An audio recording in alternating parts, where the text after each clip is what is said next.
boys are all intensive. Maybe they'll let us go up there, but there are a lot of... CB squared has 51 minus degrees of freedom. Make me... On the way home, I got hungry, and I ate it. We're Americans, and we only like competition, okay?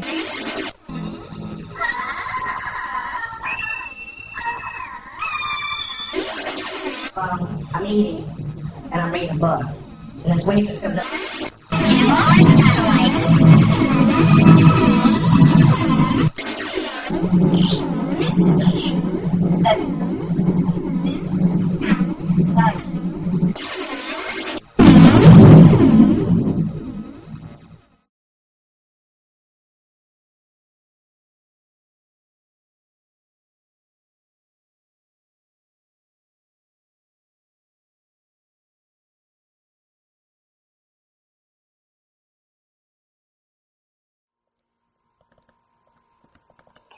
Making this little complex robot, but it is controlled by living brains much like those inside your head.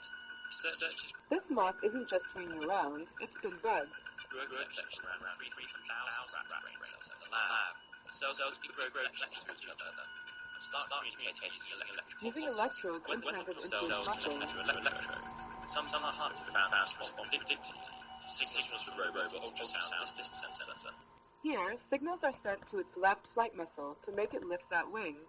The output of these cells can be used to control different signals can be sent for it to lower its wing, to lift both wings at once, or to make them flat. They each have a motor in them, and it actually drives forward when I walk. It actually powers that knee through the step. Powered through Bluetooth technology. Increasing the frequency of the pulse makes the wings beat faster. If a signal is sent only to one side while the moth is flying, it will veer in that direction. Implanted electrodes into the brains of tree beetles, and they close to talk to neurons each other and that try to control mimic flight. the stride length. A computer that the program other in the one's doing. If I device speed controls up, the the other one beetle, can realize and it's here doing it it, and beats it'll its speed up wings as well. and takes off when a negative voltage is sent to its brain. Researchers are putting moths in control and using them as a pair of eyes. They've found out how to intercept signals from their visual system and how to use them to make a robot move. Here, a graduate student demonstrates how the robot can be steered. Combining living and machine components could eventually make robotic systems more effective. Legs when an IED hit his convoy in Fallujah, Iraq in 2006.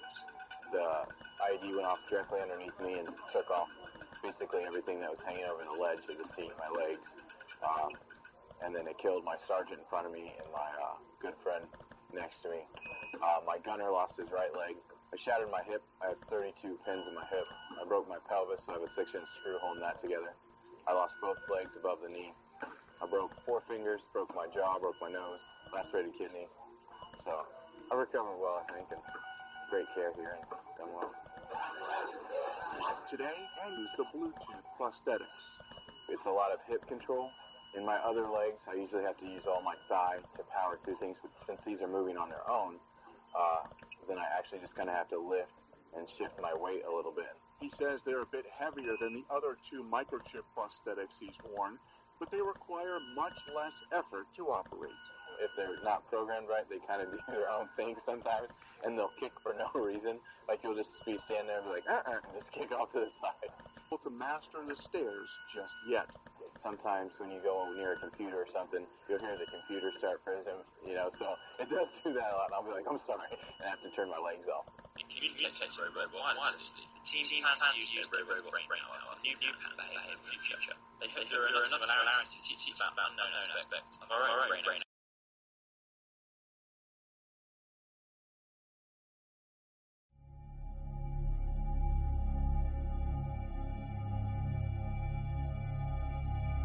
Did you seriously think you could somehow change the world from here? Yeah, sort of at first. And? How do you feel about it now? I'm not blazing with satisfaction or anything. But the truth is, it all ended for me the instant I shared my memories with you. At that point, my work was done. I figured that you'd probably be able to run with it from there. All you're a hell of a liar, kid. I clearly recall you didn't want me involved. I'm sorry, but the minute you share and synchronize all your information, you lose your uniqueness and become absorbed into the unconscious maliciousness of a third party that has no motive. Or perhaps into the will of someone who does have one. Are those your words based on what you've gained from hard-earned experience? Yes, and the fact is, you yourself played the role of a laughing man copycat as well. Well, I have to admit it was a fascinating phenomenon. At any rate, what was your underlying reason for triggering such a huge event in the first place? To you, everything that's happening in the world appears phony, to be something other than what it is, right? Is that J.D. Salinger? Yes. When it comes to cyberization, I'm pretty much the shining example of a poster boy. So you'd think at the very least I would have felt terrified at the thought of contracting cyberbrain sclerosis. I'll tell you, it was a simple piece of mail I stumbled across the net that began this whole thing. What I found was a blackmail document that had probably been sent to Surrella Genomics. It was armed with a thesis that was a comparative study of the inadequacy of Surrella micromachines versus the effectiveness of the Roy vaccine. Then the original laughing man was the person who altered it. You could put it like that, I suppose. I am the machine that reveals the world to you as only I alone am able to see it. Zita Vertov. He was a Russian filmmaker, wasn't he? Yes. I was kidding myself by thinking it was my personal mission to prove and circulate that information, vital data I alone could happen upon. Failing spectacularly, the pure innocent mediator grew dejected at the base nature of the social system and he turned abused. Yes. It was because of that I became a vanishing mediator. Just like an author whose existence is emphasized with the fact that he rarely brings out any new works for publication. In other words, by disappearing with an axis of the social system, our sociological theory, it ultimately vanishes, leaving no trace of its presence inside or outside the system. Frederick James, I believe. Yes. And no. Masachi Osawa, too. Even though I was familiar with the words, I didn't believe it until I saw it with my own eyes. Who knew that copies could still be produced despite the absence of an original? If you had to give a name to this phenomenon, what would you label it? It would be standalone complex. Yes, it's the standalone complex. From the start, the very nature of our current social system has contained mechanisms to trigger such an amazing occurrence. Personally, however, I feel this marks the beginning of a new era of despair. What's your opinion? I don't know. It's impossible for me to say. Although I have found one thing capable of restoring your individuality after all your information has been synchronized. Oh, really? And what's that?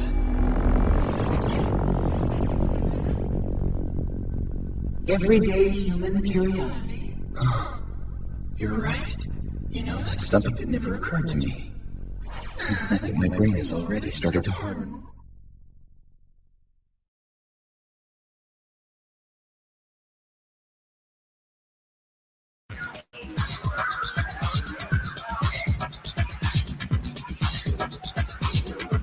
All right, here we go.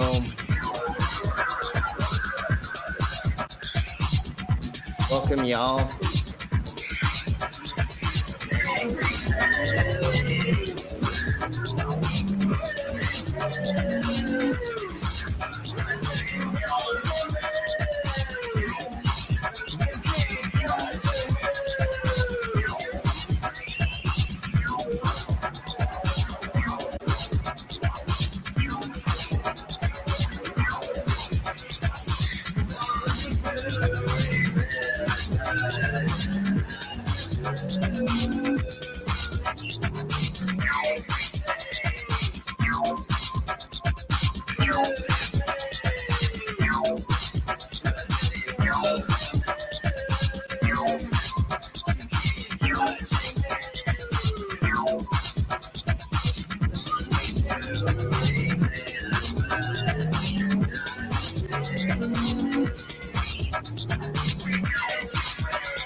All right, there we blow with that.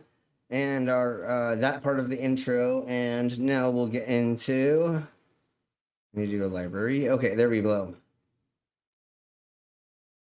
Let's see. Let's get into our intros. And let's bring in our first guest. Oh, I got to do the things of the stuffs in the thing. So the disclaimers. Disclaimer: the views and opinions expressed in this program are those of the speakers, commentators, experts, and/or hosts. They do not explicitly or necessarily reflect nor represent the channel's policy or the views held by this channel or broadcaster. The broadcaster or its channel cannot be held accountable for all or any views expressed during this program. All right, so there we go with that. Yes, that's in there. Yeah, okay. And then let's bring in our co-host, and that is all of our... Some people without brains do an awful lot of talking, don't they? Yes, I guess you're right.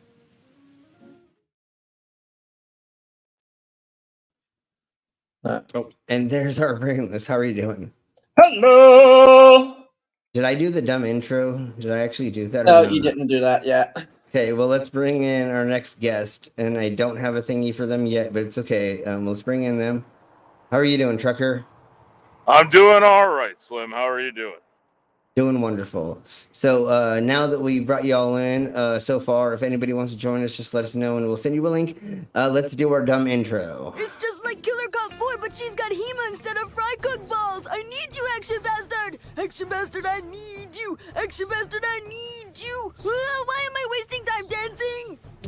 You want to know why? Because the world is fucking flat, dog. And everything that you see up there, as far as like planets or stars... Yeah, guess what, dude? It's fucking fake. It's just lights up there. The government put those lights up there so you dummies could just act like there's something up there.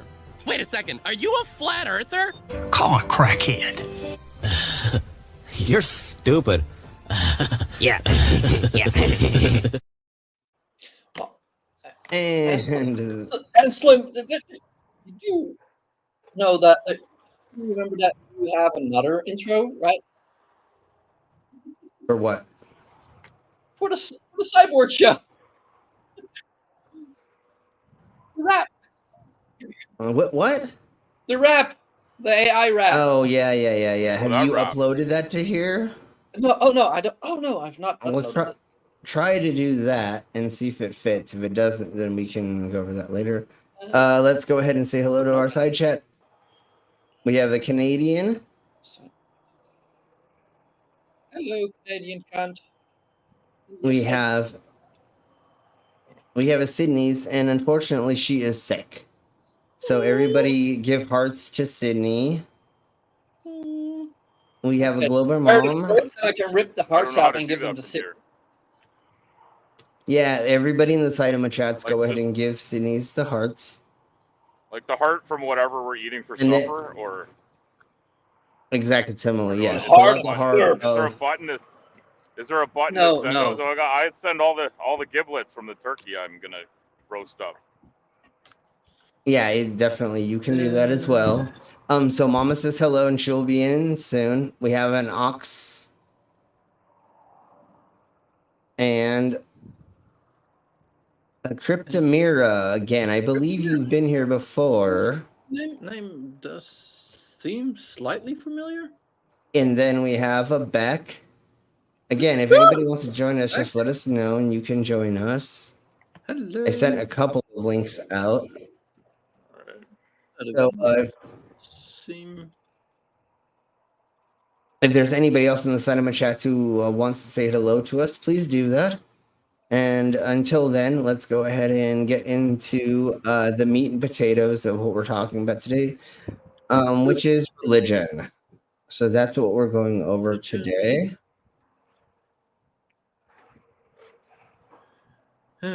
Yeah. Let's. I'm gonna go to contradictions in the Bible, and then we'll go to some other thingies.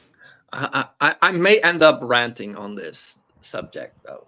Yeah, and so we're gonna go to Holy Kool-Aid first, and I'm sure all of you know who that is, and if not, everybody go to Holy Kool-Aid's channel and show them some love.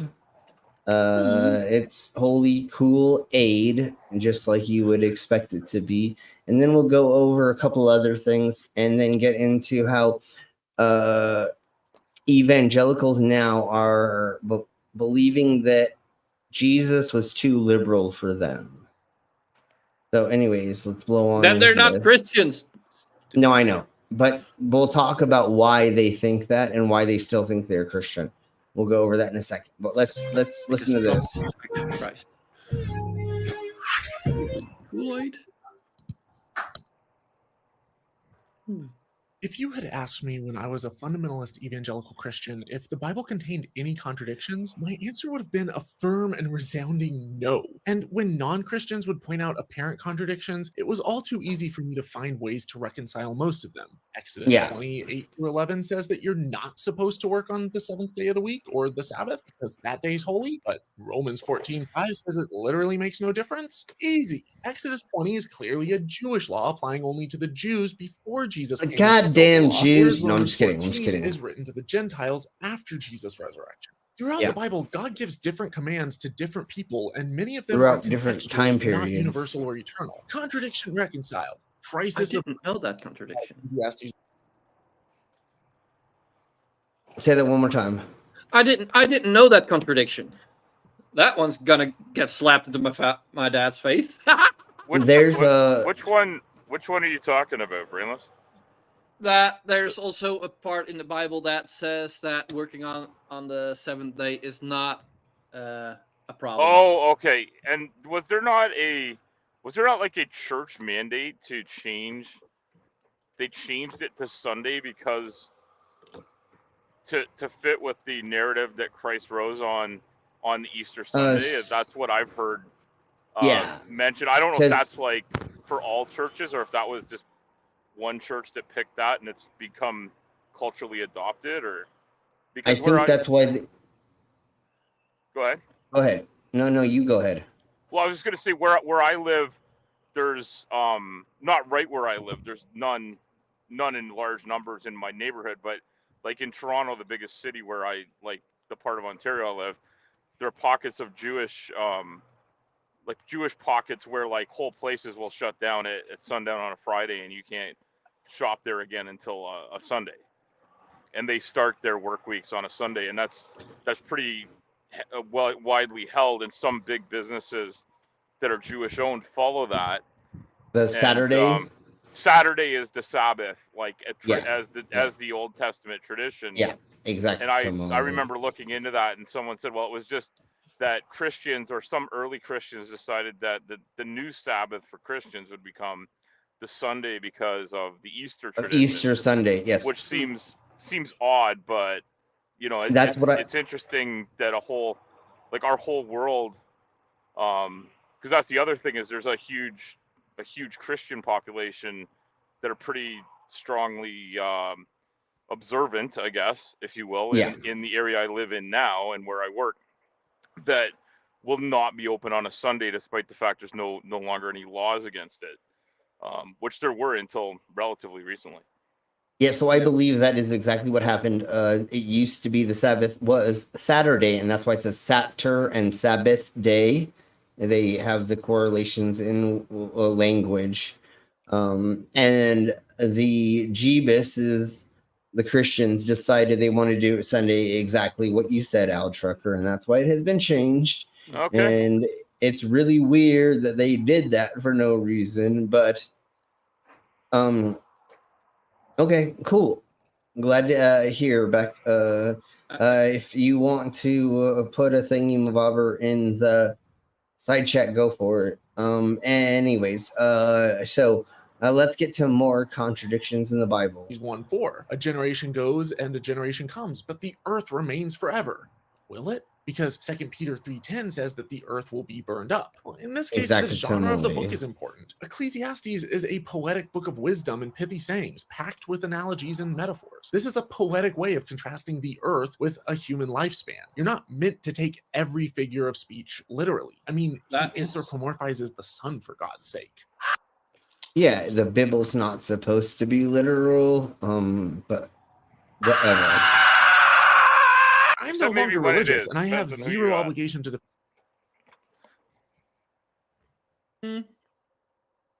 Yeah, well, there are biblical literalists, but yeah. Yeah, and you're not supposed to take it No, literally.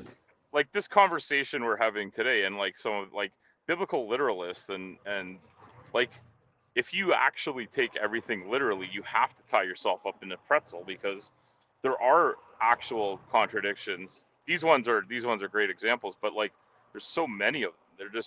They're inescapable, and I don't even know how you could like if you ever Gymnastic spend any around time them. thinking about it. Like, yeah, I guess it's that like cognitive dissonance that they talk about people have. Is it? You're Not gonna do dissonance. anything. Dissonance. Yeah. I You're said gonna the do wrong word, anything. but that's what I meant. Totally, and you're gonna do anything that you can to make sure that you're still gonna fit inside that narrative that you want to be inside of. It really sucks for most of us that get our bubbles bursted when we do realize that something's actually changed, right? You thought this your whole entire life, and then peer-reviewed study comes out and says, actually, this may be a thing, and you're like, okay, like it sucks to get your bubble bursted, but you have to do it still. You have to be like, okay. Okay. Sorry, there's a bunch There's of kids our- driving by that want the horn. But I'm also then you honk it. Then you honk yeah, it. I honked it, but I'm in a residential area and stop and go traffic. So I'm trying to be, and I'm also on this Nice. call, and I would have zapped the mic, but I figured you guys would appreciate it too. Thank you. Yeah.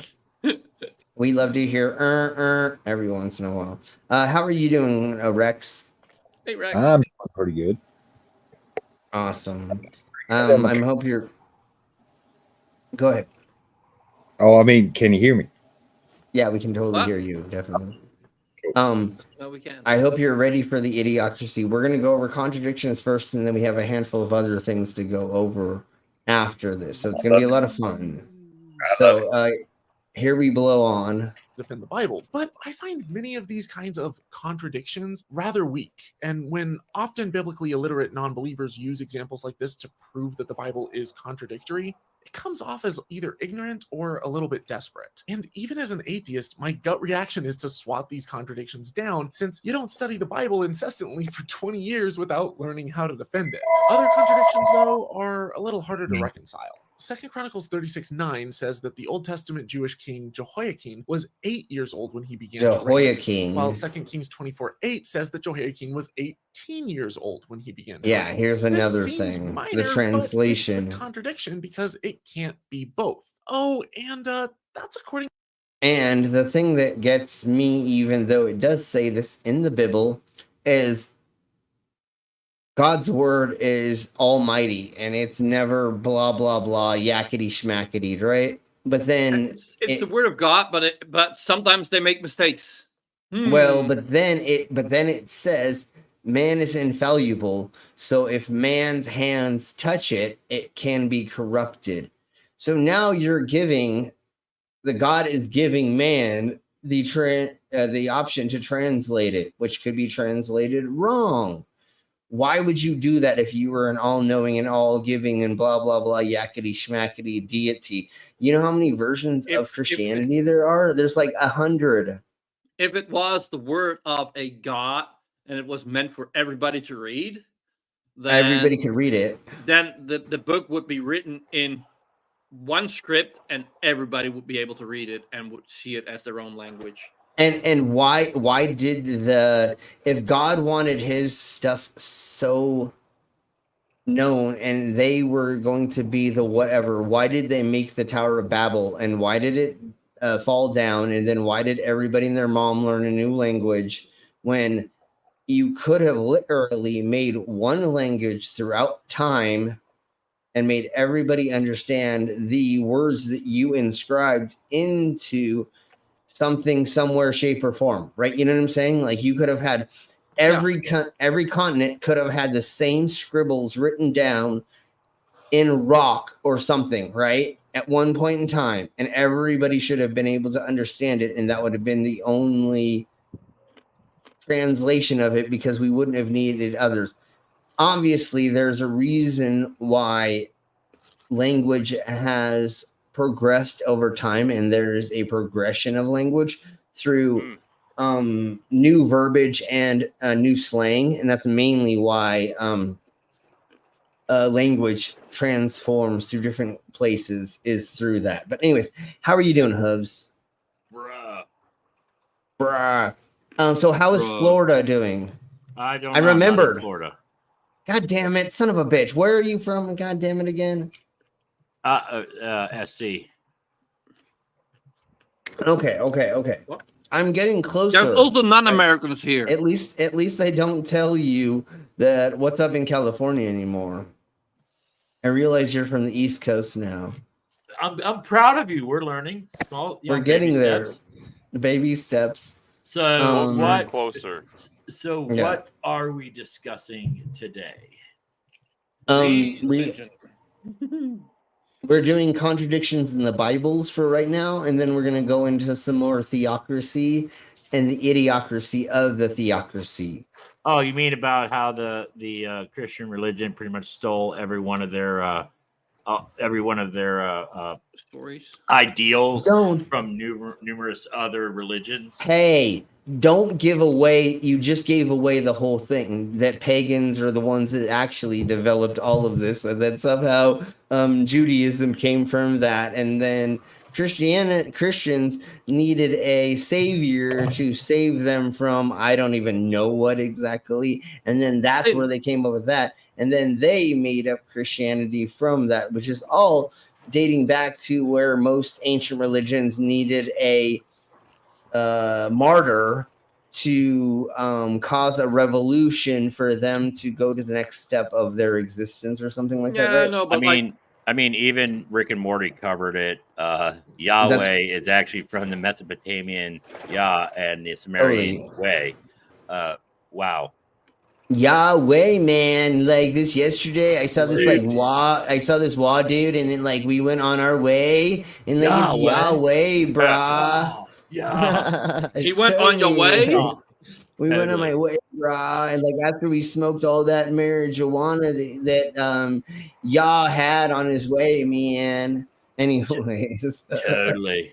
I could tell AI Al Trucker is like totally not driving a Peterbilt because it has all his air in his seat. That's right. I don't drive with my hat on backwards and with no air at all in my seat. Now I drive with my hat on backwards, but that's mainly because I want to see where I'm going. You're not supposed to pull it over your face. Well, I rolled my window down. I got long hair, so that the hat helps keep my hair out of my face. I got long hair on my chin, but the rest of my hair is gone. You have migratory hair. Migratory, yeah, that's what my son tells me. He's like, all your hair fell onto your chin, Dad. And he's grounded. All right, let's go on. Out of the house. No, I'm just kidding. Yeah. Okay. So, it's okay. And so this is Holy Kool-Aid. I don't know if you've ever heard of them, Hooves, but they're a wonderful content creator against theology, and they're wonderful at breaking this stuff down. So we've already done 2 contradictions, I think, and we've got there's 10 more on here, but I think we're gonna only do 2 or 3 more, and then we'll go to another content creator, and then we'll go on to how Christians, evangelicals now believe that Jesus is too liberal for them. We still have to keep going over that. Yesterday. I fucking love that one. Yeah, so even though we went over it yesterday, we still have a lot more to go over because there's a lot more. We're not doing the surfer wannabe, the flat earther dumbass, are we? No, we're done with him. My brain can't handle that. No. Now we're just doing evangelicals. He hurt me. Yeah, no, he hurt me too. I definitely lost brain cells from that. A lot of people had a rough night that night, trying to scratch their brains. I just wanted to punch him in the face. I just wanted to punch him in the face and break his body board. They never got exactly in Minecraft. But anyways, no, that's why I had to show him, because I found him and I was like, "Fucking son of a bitch, we have to talk."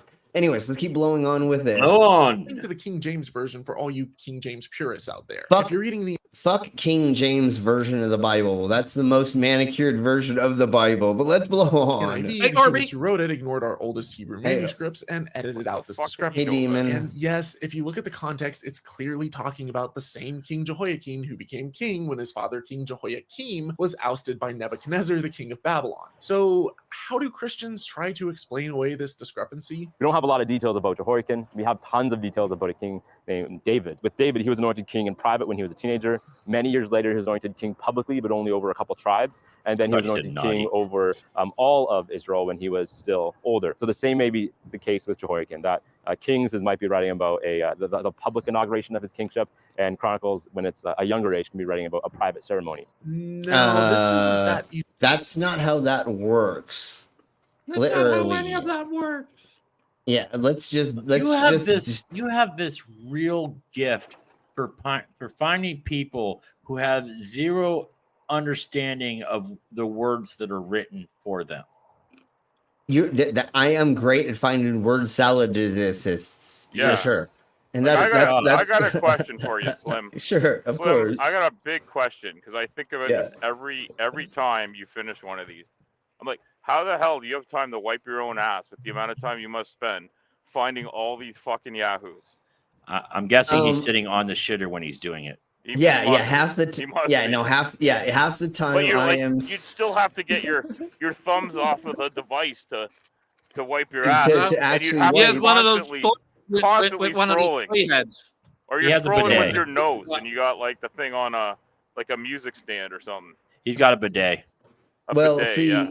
See, all of you are lucky that I work for myself and I cast resin for 6 hours a day. So in between me waiting for the resin to be setting up and for me to pour things and other things and to add more paint because you have to let it dry in between. All right. I get to sit there with my phone on a tripod and I literally am just finding the most fucked up shit I can find for y'all. I watch stupid amounts of this stuff for all of you to make these streams. I mean, it's just amazing the shit you find. Yeah, no, I'm expecting it to, there's deep. the odd repeat of something I've seen, but often I'd say 80% of it is new. I didn't see somebody else ever cover it. Yeah, no, I try to delve deep into it, and that's the other thing is every once in a blue moon, I will copy Simon Dan. I will copy Creaky Blinder, and a couple people. But sometimes they have just someone that just needs to be talked about. Yeah, no, and that's why we do it. But I literally delve into these weird, crazy rabbit holes. I fall so far into hole. these. You go into the honey badger hole. With No, a yeah. No, I delve He goes so into deep. dragon caves. No, he goes into the rabbit hole like from Monty Python's Holy Grail. Yeah. And we meet the rabbit that can spit fire and that Look at that can jump. It jumps 20 feet at a time. And Look at that! Look at the huge. And he's got these gnashing teeth and the whole No, but I delve into these crazy fucking wells. They're not even rabbit holes, they're wells that I fall far into to find this shit. That's why I'm still here. Yeah. I don't know how I got here, but I fucking like it. Good, and we love you. And we like you being here. Yeah, exactly. All right, well, I'm trying not to fuck it up. Hey, Gavin, and what do we say about Gavin? They are not a racist, and they're a good boy. So everybody put hashtag good boy and not a race. Gavin's not a racist in the Sidem chat. Is that a NASCAR comment or? So Gavin is Shani and Rev's kitty cat, and supposedly it's not a racist for I don't know what reason, and it's a good boy. So we always say that. And yeah, it's another rabbit holey thingy that has happened a gazillion years ago. Is there some fucking lore here I have to like read up on in the Save wiki yourself. page? All right. Save yourself. Don't even get into it. But don't read the wiki page on this. No, I was thinking it was like a NASCAR comment. No. That's not the kind of racing we're talking about. Digging into the Shantyverse is much like blindfolding yourself and getting a lot lizard. Exactly. It's like using. That's like what I'm trying to saying. use You it. don't want to touch it. Don't it's like using when they say they got their pretty pink panties on. You know what I'm talking about. It's like using a glory hole and then afterwards being scared the whole time because you don't know what just happened. I'm giving him the trucker speak. Yeah. When you see him, I know what to stupid. watch out for. See, the great thing about being up in the Great White North is that lizards freeze to death. Exactly. We have very few of them. And we have our mama that just came in. Hey, mama, how are you? Hey, I'm good. Hello, And mama. when's Vila coming in? It reeks of testosterone in here. You need some estrogen. She should be on the way soon. So we Good. thought you're sending. She's probably putting Vila. putting Spawn to bed right now. So. Good. We were hoping there could be a lot more estrogen in here Yeah. than because I'm sorry, it's a lot more fun It when smells like a locker room. I need to kind of spritz my estrogen it everywhere. definitely does. I have a lot of chicks on my phone. Does that help? Almost. Kind of, sort of. No. All the tabs you got open from Pornhub don't count. Don't count. I'm trying my best. Pornhub to, told me to lay go down find my a life. feminine side here. Jeebus. Okay. Anyways, so let's blow. Yeah. Anyways, let's blow on a little bit more with the contradictions. We're gonna do like 2 more from Kool-Aid, and then we'll go to another content creator, and then we'll get further into. Yeah. Can I say one thing really fast? Sure, of course. Yeah, of course. Yeah. It goes back to you guys talking about like Ecclesiastes. There's certain books of the Bible that are not. You should be taking it literally. I've seen so many flat earthers quote Psalms, which has nothing to do with God's word. It's people praising God. Isn't it's called the Psalms Songs of David? Yeah. And isn't Psalms supposedly just like parables or poems, right? They're not exactly. It's a poem. It's people singing the praises to God, basically. Exactly. In the olden days, Cyborg. When I say olden days, I mean like back in medieval times and back in the Viking days.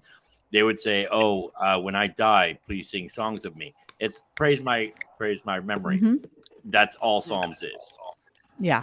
It's singing into somebody's penis or vagina after they die. That's something different. Never mind. That's not what we're talking about right now. Anyways, that's just in my dreams. Yeah, of course. Always in your dreams. Anyways, now that I made it uncomfortable, as always, let's blow on a little bit further with this. And I love his face. And you know what? Because he is a theist. I mean, an anti-theist. You know what? Mm-hmm. I think he would be okay with us doing this. Mm-hmm. I love the beard. Oh, I see what you're doing. That's how people see him. Probably think he would be okay. I think he would be okay with us doing this, for him doing this. Yeah, but I think Kool-Aid, you would be okay with me doing this, and I'm doing this for in jest, but also it's flattery, basically, right? You're flattering. That's what I was. Yeah, that's what I was doing. So here we blow. Let's go further into this. Easy of a contradiction to explain away. In Chronicles, when Jehoiakim is just 8, his dad is hauled off in chains as a prisoner to Babylon, and he's put directly on the throne in his dad's place. This isn't a prophetic anointing. He's a Babylonian vassal. He rules for just 3 months before Nebuchadnezzar ousts him, and he's replaced by his uncle Zedekiah. In other words, he's permanently removed from office before he even turned 10. In Kings, Jehoiakim and we have proof of until that after his dad is killed when he's 18. Just as in Chronicles, he rules for 3 months before Nebuchadnezzar ousts him and makes his uncle Zedekiah the next Babylonian vassal. Or here's another one. 1 Chronicles 19 and 2 Samuel 10 tell the exact same story of how Hanun, the king of the Amorites, disgraces the Jewish king David's messengers and sends Aramean mercenaries to battle against David's army get them, who massacre them. But 2 Samuel says that David killed 700 charioteers of the Arameans and 40,000 horsemen, while 1 Chronicles says that he killed 7,000 charioteers. See, that's one of the main things about translations is it's very hard to translate between 20 different languages, and that's the problem. Also, like the 8 and 18, I completely get that one. Like, especially when it's told mouth to mouth, you know? Yeah. Well, here's the thing. Back then, they didn't say shit like, I have 7,000 horses. No, it would be, I have 70 on 10 horses, or I have 70 on 100. So the translation gets thrown off. It's misinterpreted. Yeah. Yeah, because they didn't have 1,000 as a number. They would say, 7 on 70, or 20 on 50. Because they only went up to like 100. They did multiplication, but you had to figure out, were they doing multiplication or were they doing addition? You don't fucking know, and the translation gets lost. Well, that's exactly the problem. They counted like the French still do. Is a book that the French don't even use deodorant. Fuck them. No, well, then how many? You don't want to fuck them. Well, go ahead. Depends on the mood. But anyway. If it's not 1,000, how many foreskins was David commanded to bring to that king? If he didn't say thousands, 690, 69. Never mind them. That's horrible. There you go. Never mind. 600. But no, yeah, it was like 250 or some weird number like that. But it doesn't matter. So let's blow on with the different genealogies of Jesus. And if you look at the Dead Sea Scrolls, there was 21 mentions of somebody named Jesus, but they were all through different times. And so it seems like they may have just made his existence through putting different people's names of Jesus together, but I'm not 100%. But let's listen to what they say about this. We're going to do 10 He and was 8 a white and boy 9. from Alabama. He was definitely, and he had a shotgun, and never mind. He drove a Ford fucking Ranger. Yeah, he had a 4-wheel drive truck with his dog in the passenger seat after his wife died from pneumonia, and then he drinking a Natty Light. Wasn't that his sister? Yeah. Wasn't it his sister? Oh wait, that's the same person, right? It was his mama, cousin, wife, sister, aunt. You watch how you talk about my sister, Aunt Mama. Yeah. See, otherwise, as soon as I said something, I knew this was going to start. No, this had nothing to do with you. I was just being all rednecky. I'm in the South too, bro. and I'll knock out your only good tooth. Anyways, let's keep blowing on with this, and then we'll go to the first 3 in a second. Genealogies of Jesus. So it was said that the Messiah had to be of the line of King David, and it's found in various Old Testament books of the Bible, like Jeremiah and Isaiah. So the 2 Gospels in the New Testament, they provide genealogies of Jesus to validate this requirement. Now, in the book of Matthew, chapter 1, verses 16, that passage goes as follows. Jacob was the father of Joseph, the husband of Mary, and Mary was the mother of Jesus, who is called the Messiah. Now, the other genealogy in the book of Luke, chapter 3, verses 23, it goes backwards and it begins as follows. Jesus was a son, so it was thought of Joseph, the son of Heli. Now, the most common response to this is to say that the genealogy in Luke was for Mary, but that's not what the text says. It says that it's for Joseph. So was Joseph's father Jacob or Heli? Number 9. Yeah, exactly. Okay, so let's go. Hold on. First of all, totally. That's bullshit, because the problem with trying to figure out his genealogy is back then they didn't give a flying fuck about where the mother came from. It was only the father. Yeah. Okay, sure. And since the father was not the father. Yeah. You are not the father. That's the father. So was Maury Sydney Povich is not around back then, or 23? No, Maury Povich was not around back then. What? Maury Povich in the paternity test hour? I know it seems like he would be, but no. What's his He name? used to do a show that wasn't all paternity tests. Does anyone else know that? Yeah, it was like the first year that he did his show, it wasn't that way, and then they fell into that. And then he just went full paternity test. Yeah. Yeah, Maury Povich. Springer. I'm more into the Springer era because I'm a little but You sleeping I'm with more my of a Bill girlfriend? Donahue I'm sleeping guy, with your 'cause I'm old. boyfriend. Blah blah blah. Yeah. So Okay. but anyways, Jerry. So Sydney is asking Hooves to come over, and then saying me as well. So Sydney, are we gonna have a? Never mind. We're gonna have some fun tonight. We're gonna. It's like 1960. No, never mind. Anyways, so let's go on. So, how did Judas lose his life? Judas lose his life. This is a pretty popular one. In the account of Matthew chapter 27, verses 5, it says, and Judas cast down the pieces of silver in the temple and departed, and he went and hanged himself. So we all know what hanging is, but there's another account of this in the book of Acts chapter 1, verses 18 that says, now Judas purchased a field with the reward of iniquity, and falling headlong, he burst asunder in the midst, and all of his bowels gushed out. There have been some arguments saying that these verses just fall. Way to go. He exploded. I mean, okay. He went kaboom. Too much gas in his belly, and he blew up.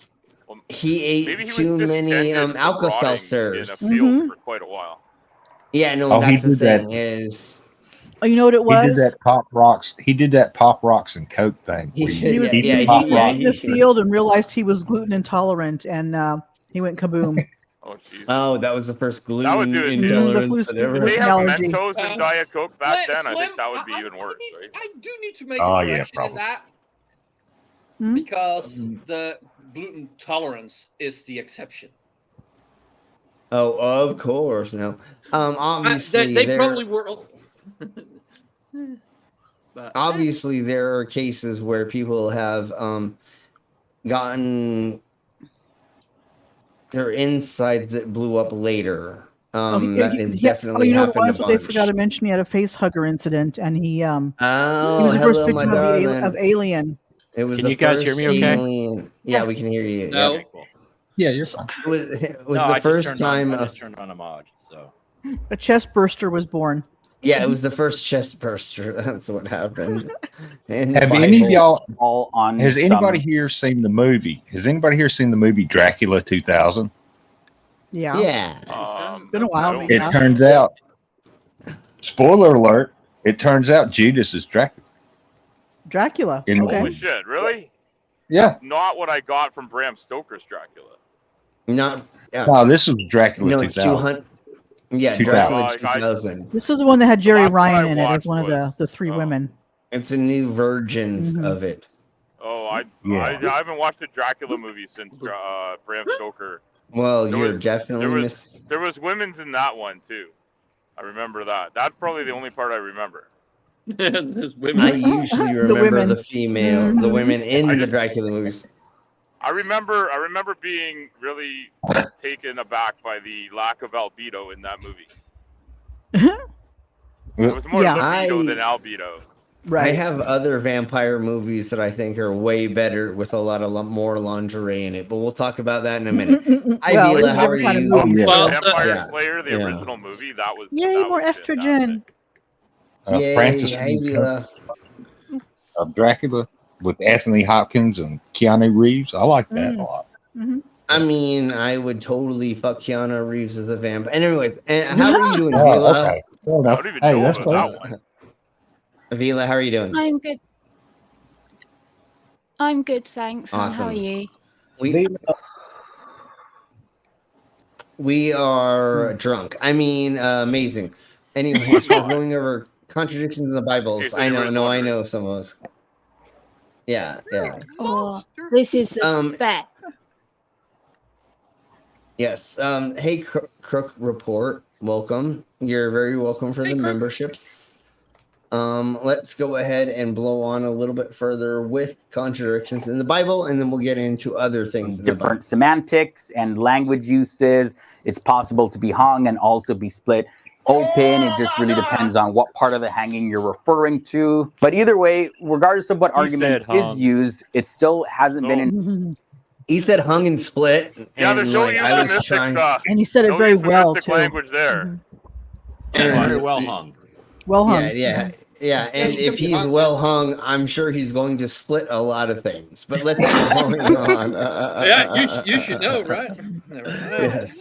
Enough to clear this up fully as being a contradiction in certain people's minds. The contradiction number 2 is by 2s or by 7s. This brings us to the first book of the Bible, Yes. Genesis chapter 6, verses 19. It says, "And of every living thing of all flesh, 2 of every sort shall you bring into the ark." Now, in the very next chapter, Genesis chapter 7, verse 2, it says, "Of every clean beast thou shalt take to thee by sevens, the male and his female, and of beasts that are not clean by 2, the male and his female."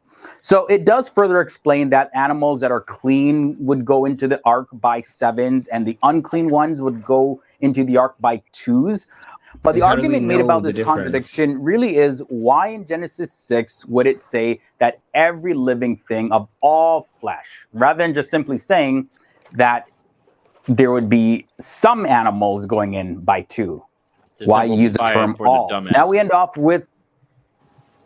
It's because word phrases sound better in poems and or certain structures rather than it just being said straight out.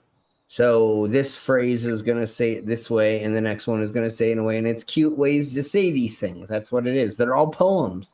It's not supposed to be literal. I mean, seriously. I think, they should have blamed the printer. Well, and the other thing is, these people don't know how to count anyways. Honestly, they don't know how to count. You're talking about no... Go ahead, Avila.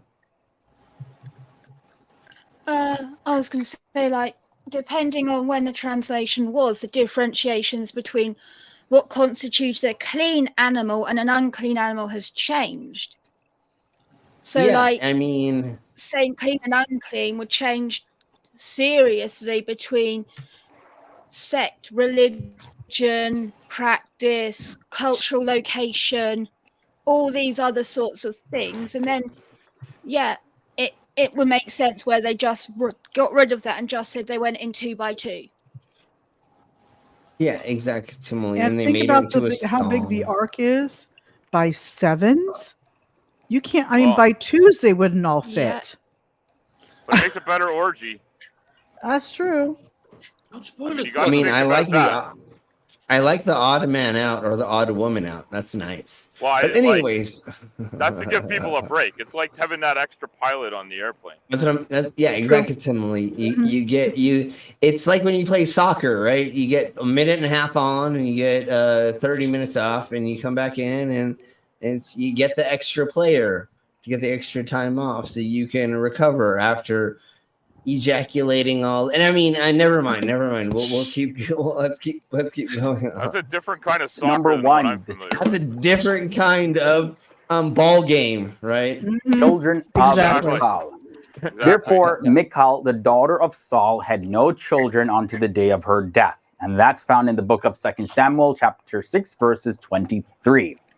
Now, in the book of 2 Samuel, chapter 21, verses 8, so a little bit later on in the book, it says, "But the king took the 2 sons of Rizpah and the 5 sons of Michal, the daughter of Saul." So we see the same Michal. One says that she has no sons. The other one says that she has 5 sons. Were these 5 adopted sons, maybe? Still an apparent contradiction in the eyes of many people. So there you have. In one book, they were daughters, and they were all trans, and they came out later. Well, so back then, a lot of the issue was, like I said, when it comes to like genealogy of the female, they don't care. So basically, after you have one son, the rest are just extras. They're stand-ins. They're in case something happens to the eldest. So they don't really care about them that much to put a lot of thought into them, honestly. That's why the firstborn son was such an important thing when you read it biblically. Yes. They would always refer to the firstborn son because that's the important one. The rest of them were shit. They were just extras that were going to be for work or to fill in case the firstborn dies. Yeah, exactly. To me. Okay, so before we get into the next section of this stuff, I'm gonna play this, and I think some of you have not seen this yet, even though we have played it a gazillion times. But there's new people here.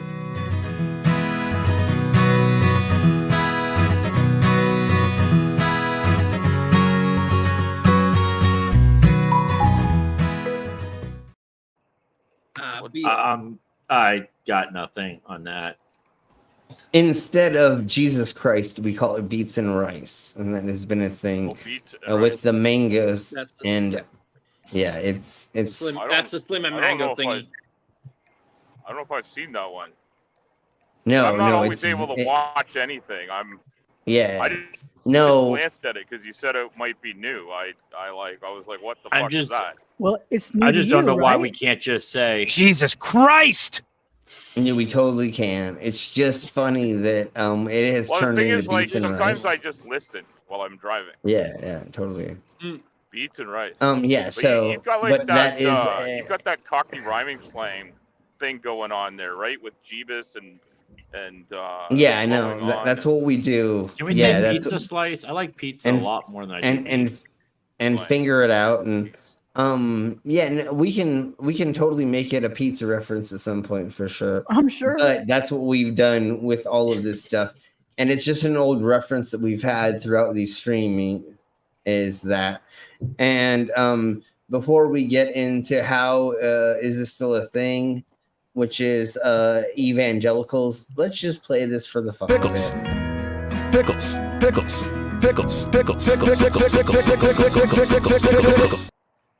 Oh my god, we did that for BGTV. He was like, "What the fuck did I just watch?"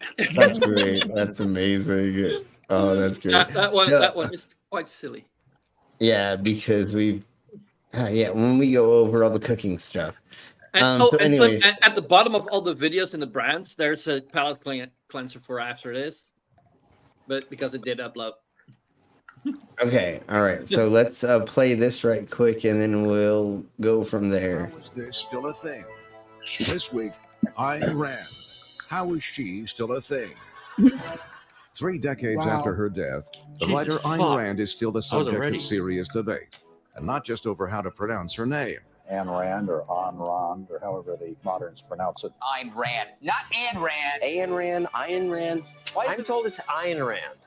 Ayn Rand became famous for her philosophy of objectivism, which is a nice way of saying being a selfish asshole.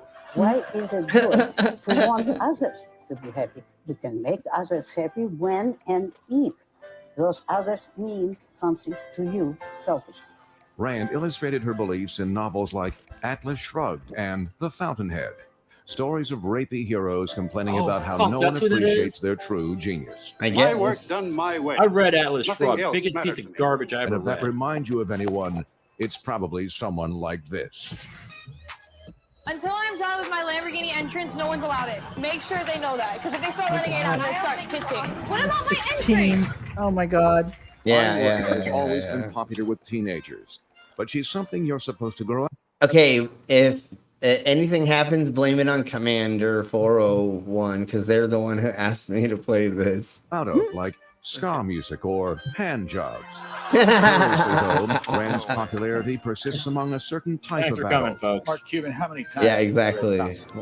And we're canceled. 3 times. You know, it's funny because I'll pick it up when I need motivation, but then if I read too far, I get too much motivation and I get too jittery, so I have to put it down. Yes, unbelievably, Mark Cuban's favorite book is about a misunderstood visionary who blows things up when he doesn't get his way.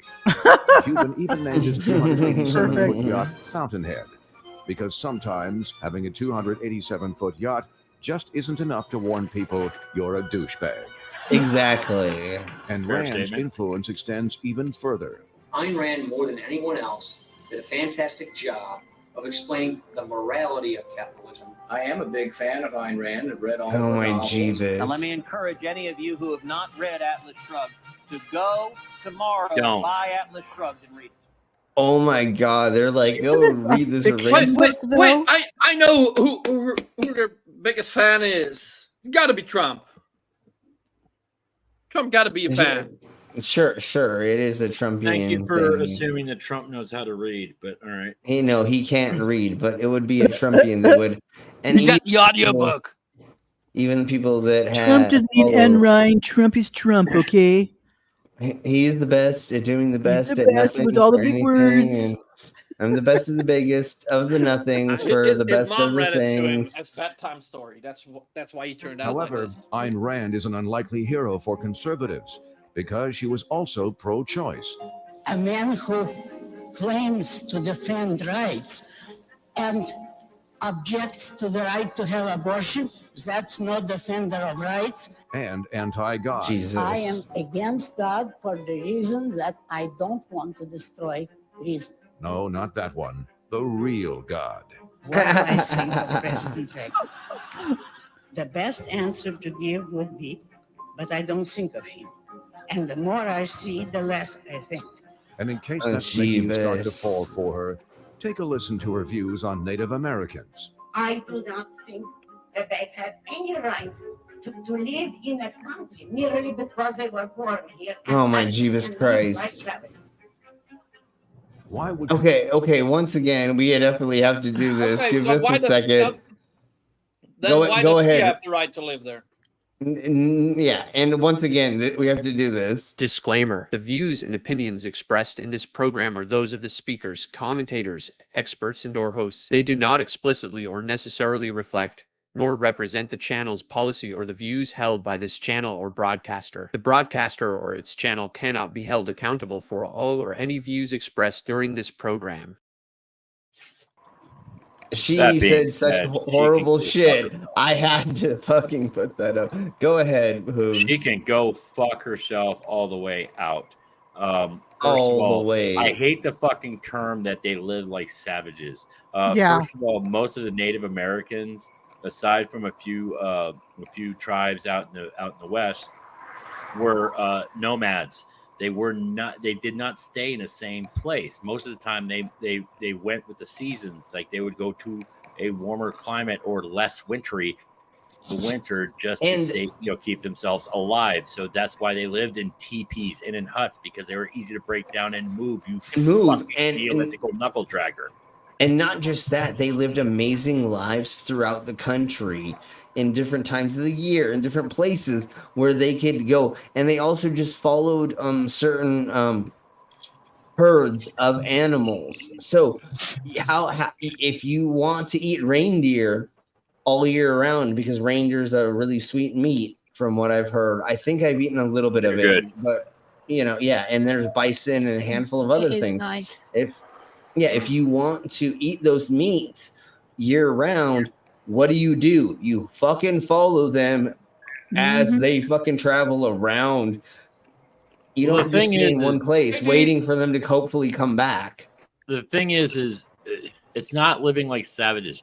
Just because they're not technologically advanced does not mean that they're living like savages. That might be all they need to live. All you need to live is a roof over your head, somewhere to sleep, and something in your belly, and something to do during the day, so that you don't get bored. I mean, Jesus fucking Christ. Just because a culture doesn't have permanent structures constantly that are built 7 stories high doesn't mean that they're uncultured. You weirdos. And honestly, I think Go ahead, Mama. Hollywood did such a disservice regarding that as well. Yeah. The Hollywood stereotype savages. They stereotype people riding motorcycle clubs as outlaws and things. They did it. Yeah, it's not what it's supposed to be. Well, people the believe reason it. why I said because I Yeah. got a little experience in that, and some of that shit they got right, but it's not as rampant as they say it is. No. My husband But used to ride in a club, and no, it was not like he said. This is not like what it was. No, that's why It's not like when it is in the movies. what Brothers of Anarchy came out, I Oh, refused yeah. to watch it because I thought it was garbage. Yeah. It is. Yeah, it is. It's not like the it media. actually is. The media fucked up and forever stigmatized Native Americans, and then it went out in even more things, like more microaggressions, like normalizing the idea of children playing cowboys and Indians, where inherently the cowboys were the good guys and the Indians were the bad guys, and normalizing that as a children's game, and people are like, great, yeah, go play that. And like, that's gone on for decades and centuries, people playing that game, but yeah, it was started like years ago because of hatred towards Native American people, much like the distaste with cops and robbers. Exactly, Like it swept into so many little aspects of life that it became such an unconscious bias in so many areas. and just like giving little girls little baby dolls and then giving them ovens and stoves and a handful of other things that we're just pushing them towards. Oh, you're gonna just be barefoot and pregnant in the kitchen the whole time, so that's what you need to learn, instead of, oh, you can go do whatever you want. You know, like I saw my younger sisters being pushed that way. And same thing with us playing Cowboys and Indians. We're always wanted to be the Cowboys because the Indians were the bad guys. And then same with like military stuff. The white guys were the good guys and the other peoples were the bad guys. You know what I'm saying? Like there was a lot the black of hats and the white with hats, Cowboys, basically. Yeah, the Cowboys, the white hat was the good guy, the black hat was the bad guy. Exactly. So there's a lot of that. And I even noticed that, like I said, when I was younger with my sisters, they always gave them the little baby doll and they always gave them the this and that. And then supposedly because I'm the brother, I'm more powerful than them. It was always weird, like dynamics that I saw when I was even younger, when I started questioning gender ideals. Right? Like what gender is supposed to be in the Americas. I'm like, why can't I wear a dress? Or why can't my sister wear pants? Like, why does it have to be specifically this?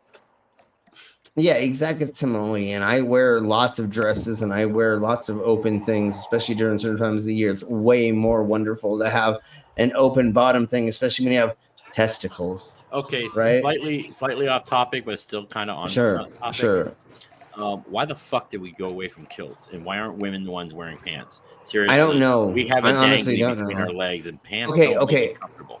Okay, I'm gonna go off on a tangent for just a millisecond, and if I'm completely wrong, then beat me the fuck up. All the ladies who have a vagina, I believe it was because during the menstruation time, it was a lot harder to clean up. You know what I'm saying? Having an open dress was a little bit easier to put just something up there instead of having pants, right? Because pants get. So I believe, majority of the time women didn't have anything down there. It was an open skirt and free vagging it. That's what I'm saying. And it was also easy access for the men when they wanted some and love, that's and they just lift the skirt and go. Yeah, and that's what and so it's easier there to be around and not in fabric for men. One of the problems that we have is pre-cum and or our butt leaks, and so to have something that's there with a couple other layers makes it I will say one okay thing- for us comparatively. I will say one thing to argue for pants is if you've not worn a kilt, which I'm guessing, just off the top of my head, I'm guessing only 2 of us have done that on panel. If you've ever tried to run in a kilt, gentlemen, try running naked. Actually, that shit does hurt. Yeah. And that just starts flinging around and helicoptering on its own. Yeah. So I kind of So see it, having but I a- still would rather wear a kilt. You guys should watch Borat's original movie. I think shows Oh, off Jeebus. some of the. Yeah. It's got some of the mechanics demonstrated. Yeah. Okay, But so let's. caber tossing in a kilt. I've done that. I've seen it. I've seen that. I used to do. I used to before I blew out my shoulders. I used to do caber tossing in Highland. That's the big I've always log. wanted to do that. Yep, that's the launching the Yeah. log. Yeah, Yeah, that's what I launching the thought. log. Big old I want log. to try Launching the that. log. Launching the log. try. Launching the log. Anyways, or otherwise okay. known as pooping upside down. Go on. There we blow. But anyways, there are multiple reasons why there are different types of dressings throughout the different time periods and stuff. And if you look at like monks, they wear a lot of open bottomed robes, right? And so they're actually wearing not pants at all. And so again, the ideals that we have in the Americas and the Western worlds is men shouldn't have an open bottom, whatever. But actually, it's very comfortable. And if you're going to be doing different things, it sometimes works. And vice versa for the ladies as well. I mean, if you're working in construction, you really don't want a lot of dust up your hoo-ha, right? And so you may want to cover that, and so you may want to wear pants, whatever. Well, Harry Warp does say that even in Roman times, they wore togas. It was only with the introduction of horses did it lead to having pants. Sure. Because your balls, you don't want your balls just bouncing up and down on the back of a horse's neck. If you've never sat on your nuts, you'll never know. You're sitting on it wrong if your nuts are on the neck.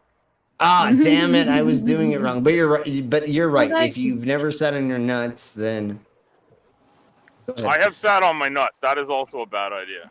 Yeah. I will say though, riding horses didn't lead to trousers. Do you know what did lead to trousers for women? What? Riding bikes. Oh yeah. Oh, there we blow. Okay, there we blow. That's how all this evolution happens. That's just It's definitely. weird thing. Yeah. But that's how the evolution Women and happens trousers of on things. horses? No. Bikes? Oh yes, they definitely need trousers. Because on for a horses they bike, rode not a side horse. saddles, so they didn't need to worry about that, right? Yeah. Yeah, they would Pants side you wear saddle for- exactly.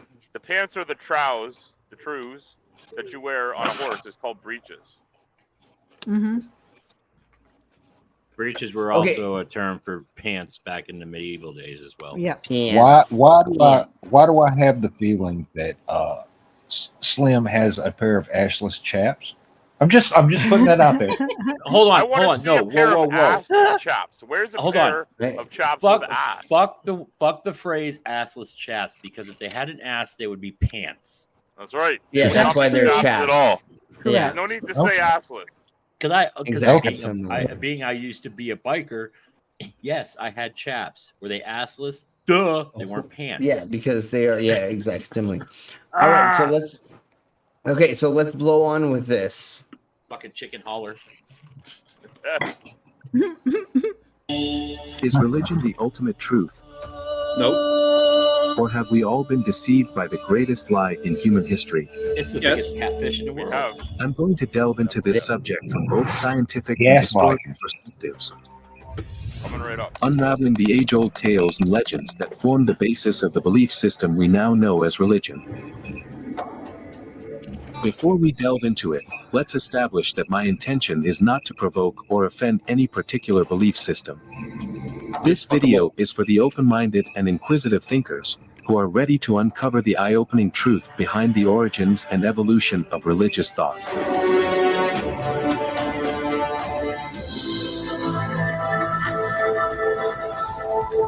Hey, West Side.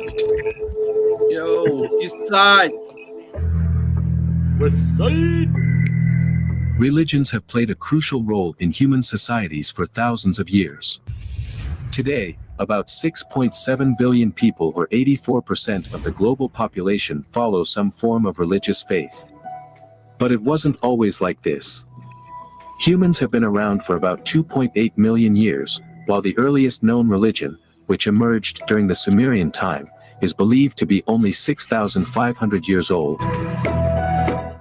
This means that religion has been a part of human life for just over 0.2% of our existence on Earth. Intriguingly, our thoughts rarely venture. What?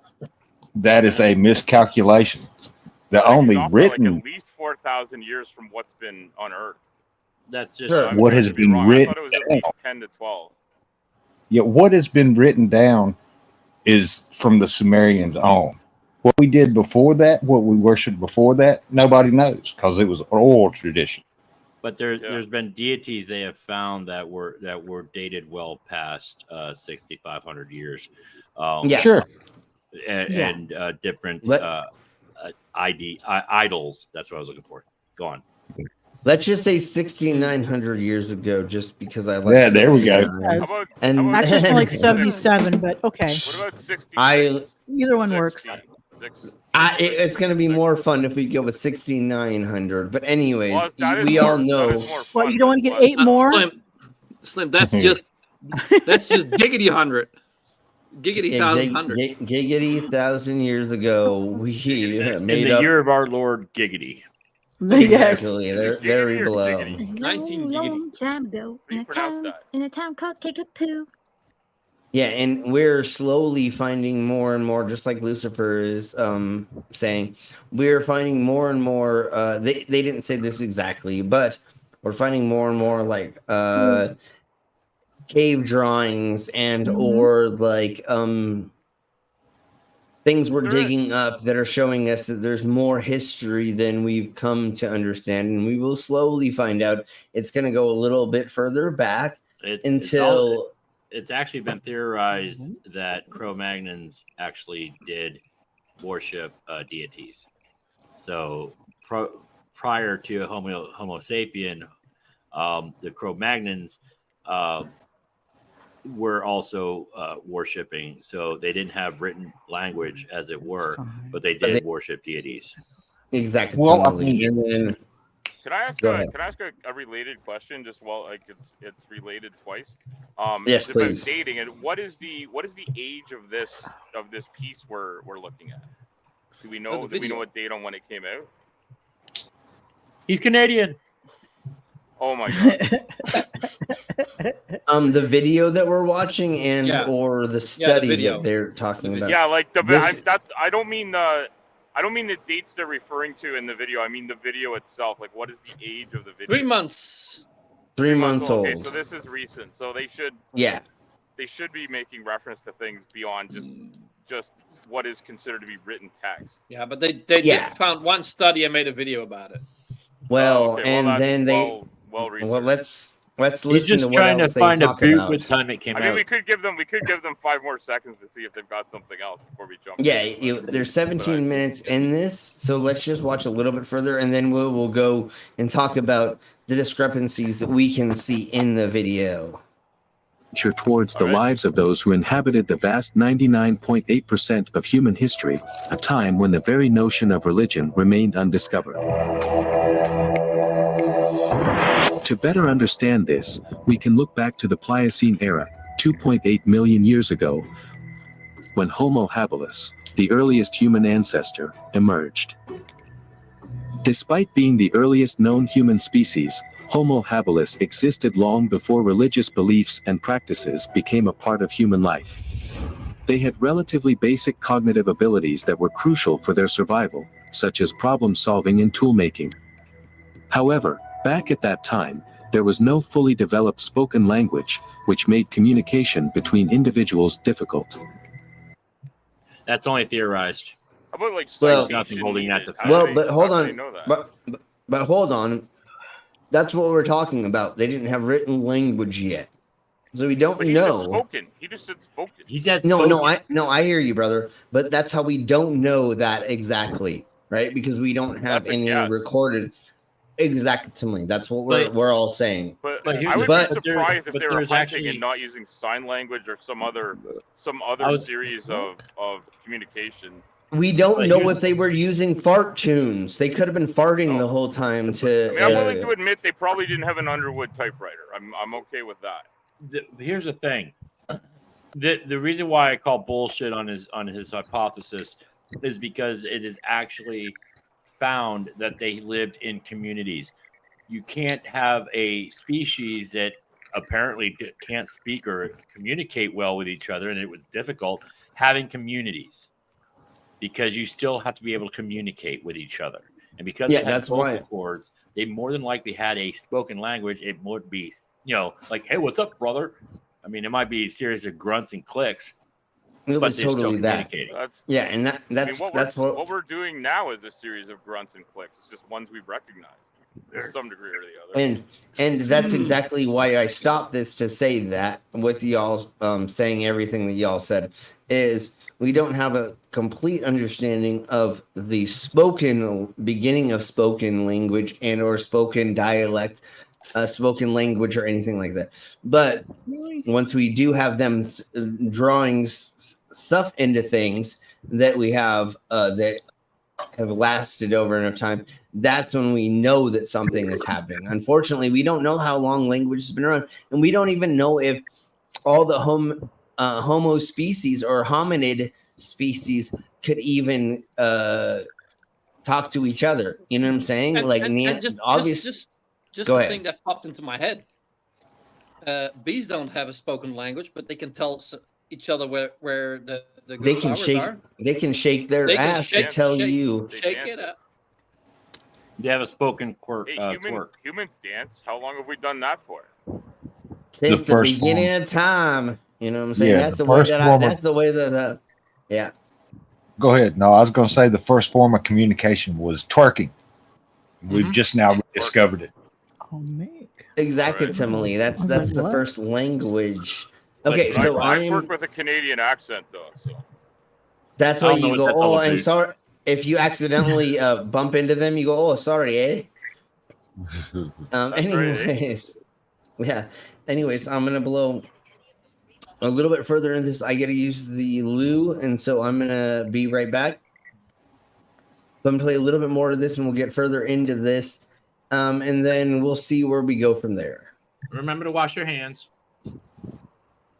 Don't forget the I thumbs. definitely will. Yeah, I definitely will. Instead, they likely communicated through nonverbal methods such as gestures, body language, and possibly some basic vocalizations. The available information about this era is limited to scientific and archaeological evidence, which suggests that the humans living during that time did not possess sufficient cognitive abilities to comprehend the concept of religion. These early human species Bullshit. continued to evolve for the next 2.5 million years, eventually giving rise to Homo sapiens, a species that had the Oh, look, capacity for complex when they were language, smart, they turned speech, white. and thinking ability. Even at that time, there was no concept of Small religion. detail, but However, the archaeological evidence suggests that they may have introduced some rituals and spiritual beliefs such as burying their dead with grave goods. Modern humans have their roots in the Homo sapiens lineage. These early ancestors were the first to develop spoken languages, which greatly improved the way they interacted and communicated with one another. This enhanced communication played a vital role in the formation of societies, allowing groups of individuals to come together and collaborate more effectively. As a result, people could share their thoughts, ideas, and knowledge with one another, fostering innovation and cultural growth. The exchange of ideas within these societies laid the groundwork for the development of complex belief systems, traditions, and social structures that continue to shape our world today. The early humans often attributed divine qualities to phenomena they couldn't comprehend. Some Like the examples sun. include the sun. Did they moon? really? Oh. I don't know, Slim, if you heard what I said, but like they showed like a time lapse of the people evolving, and the point where they said that they became more intelligent. Guess what happened to the skin? It Fucking became racist purple. cunts. Became white. No, It purple. They became it white. made us all. It made us all Karens. It's such a small detail, but like. Anyways, Albinism was developed, or was it just a melanin change? Skits. It's a Karenism thing. Anyways, I feel bad for everyone that name is Karen and who isn't deserving of the term. Hello, Skits. I hear you. I hear you. And I've got a cousin named Karen. I laugh. Me too. I just laugh every time I see I had her. a cousin named Karen who's not a Karen. Just so No, she is. I'm not sure if my cousin named Karen is a Karen. I should. That I gotta sucks take her if to the she mall isn't. and find out. Yes, Well, definitely. I send my my cousin sister-in-law is. Karen memes all day long. She is a total Karen. She's cold Okay, and well- she is a. Yep, she lives up to the name. So The name. All right. So Skits sorry to hear McCrasher. Here, My here is their commercial because they are our sponsor.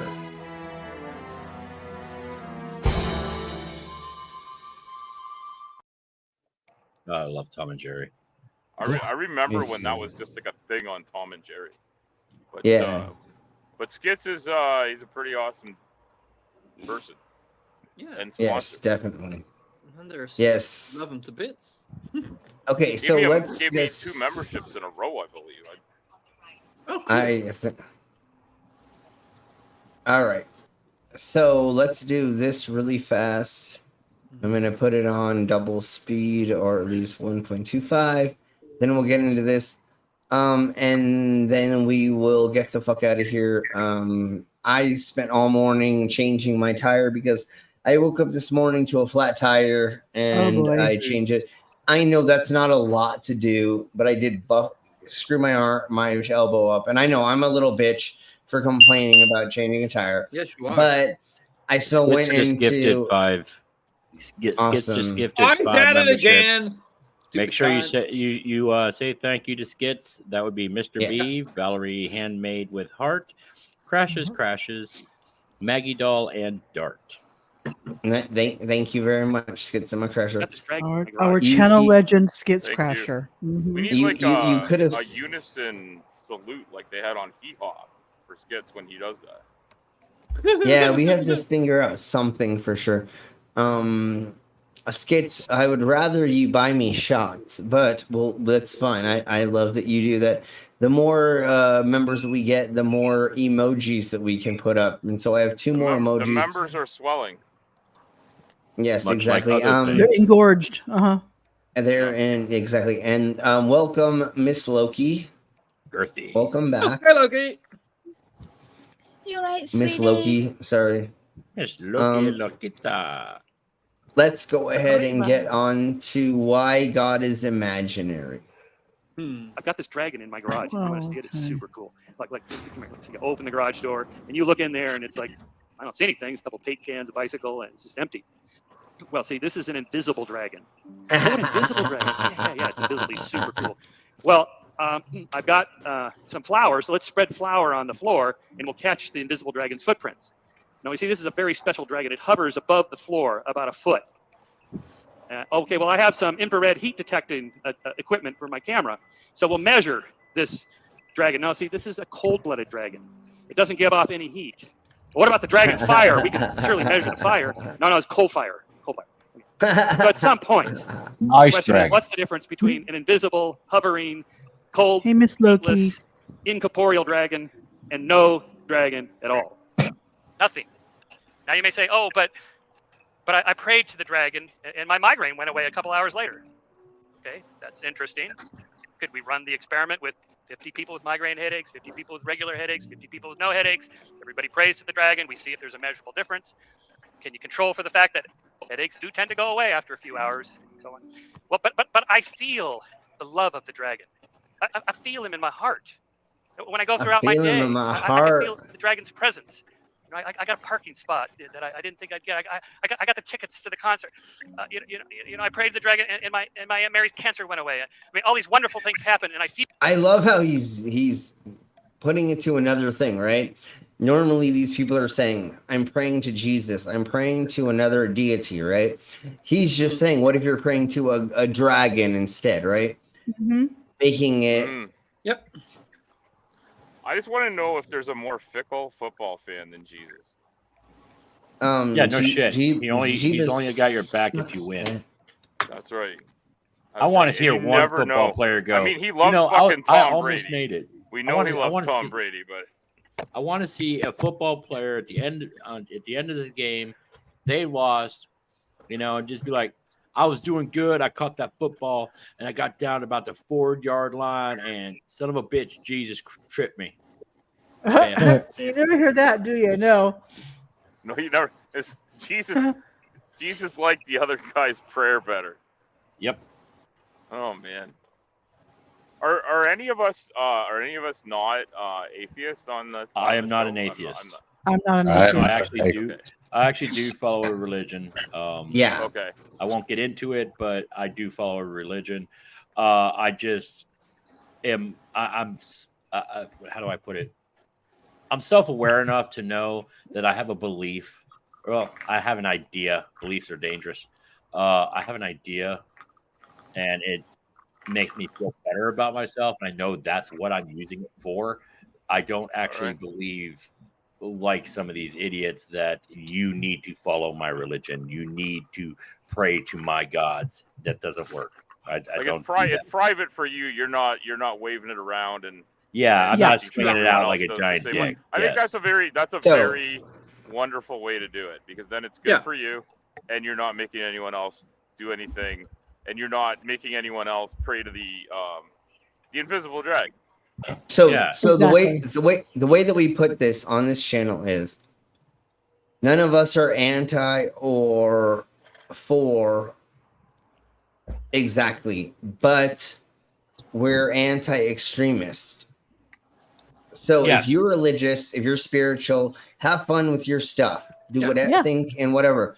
That's okay for all of us. But it's when you start being an extremist and being a grifter and taking money and stealing and or saying weird, crazy shit that I can't not talk about, that's the difference.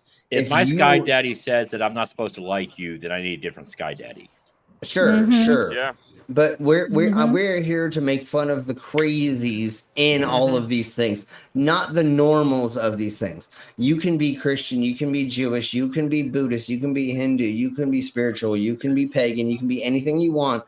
Here, we're not anti you, and I'm not going to push my views on you 100%, even though I'm going to tell you I am a Satanist. But that we talk about that in the way that we all are open with our own religions. But you could follow chronology. We're here to make fun of the crazy weirdo extremists, and that's what it's all about here. And the reason why this kind of hits home for me, just to go real quick, one, I'm an Odinist. Rock on. My sister is an evangelical crazy Christian.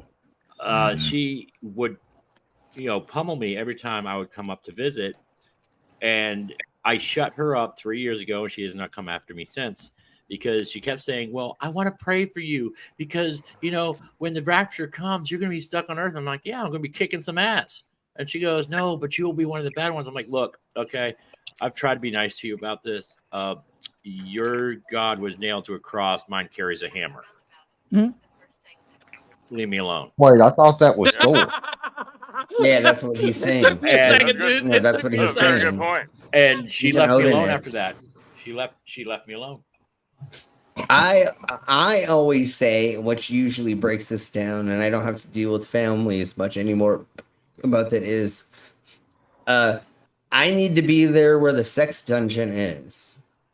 God and Jesus don't talk about a sex dungeon, and I already run one. So where do I need to be? Where they are. I guess that's what Satan is. And if I get to run the biggest sex dungeon in the universe or in the galaxy because I'm hanging out with Satan, then cool for me. And then you know what happens with me and all of you? I get to please all of you with whatever fetish you want, because I'm not going to be anti whatever you don't want. I'm going to give you your pleasures while we're there. I'm going to need 13 little people, a vat of sour cream, and a water buffalo. No questions asked. Oh God! It's legal, and it's legal there because it's just all fake, right? It's just like a video game. So, like, let's go and let's do all the weird stuff. And I think it would be, how much fun it would be for my existence to end, and then me to go in front of, is it John that has the book of your stuff in front of you? Or anyways, it'll be fun to go in front of him. Paul, there we go. Is it St. Peter at the pearly gates? Or St. Peter. St. Peter. There we go. Thank you. Thank you. Yes. He's the conductor. He's punching your ticket, I think, is St. Peter. Right? So you know how much you know how much fun it's going to be to go in front of St. Peter and go, how many times did I jerk off? How many times did I have sex? Like, I don't care. Like, send I'm me to gonna ask hell. for a But I strike want to monitor. know. I want to know everything first. No, it's gonna be like first print, give us a printout of the stats. Yeah. It's gonna be like the way people believe it. It's gonna be like you walk up there and you lead the most perfect life. Nothing, you're very saintly, never committed a sin. Oh, but you farted in front of the priest here. Hell, you going to hell. No. Or you did not or say people see it. Jesus is my savior. That's you didn't say that. So yeah, no. That's what No, but I'm saying You could typically be lead the most perfect lives. holy life and then barely Holy do life, one but thing. you farted when you're around the priest. So no, I'm sorry, you're going to hell for that. Okay, so that's how some people see I it. was, You know what I'm saying? I was baptized. Hold on. I was Hold on, go ahead. baptized. I was baptized Catholic. A very Catholic family. How they got off to Protestant, I'll never know. But I was baptized Catholic, and I stopped going to church when I was in my early teens. And my mom asked me why, and I said, because this religion doesn't fit me. I am tired of hearing how bad of a person I am, and everything I'm going to do is going to send me to hell. So I'm done with it. Yep. And she couldn't. Exactly. She had nothing to say. I said, everything I do all day long from the moment I wake up is going to send me to hell. I'd rather hear something a little bit more positive. I was gonna be baptized, but when they put me in the holy water, they couldn't get enough holy water to baptize me. Mm-hmm. You could have cooked some ramen in that. It was boiling the whole time, and they're like, "Oh my god, we've never seen this before." And anyways, let's blow on a little bit more with get the ramen. How this gentleman is so wonderful at putting this, which is once again, none of us are well. I am not, and the channel is not anti-theism per se, but the extremism, and this is showing the extremisms of different religions. It's not even just Christianity; it's Judaism and Buddhism and other things. He's just replacing your ghee with a dragon to show you how kind of silly it is without proof of something. It makes it sound really weird, right?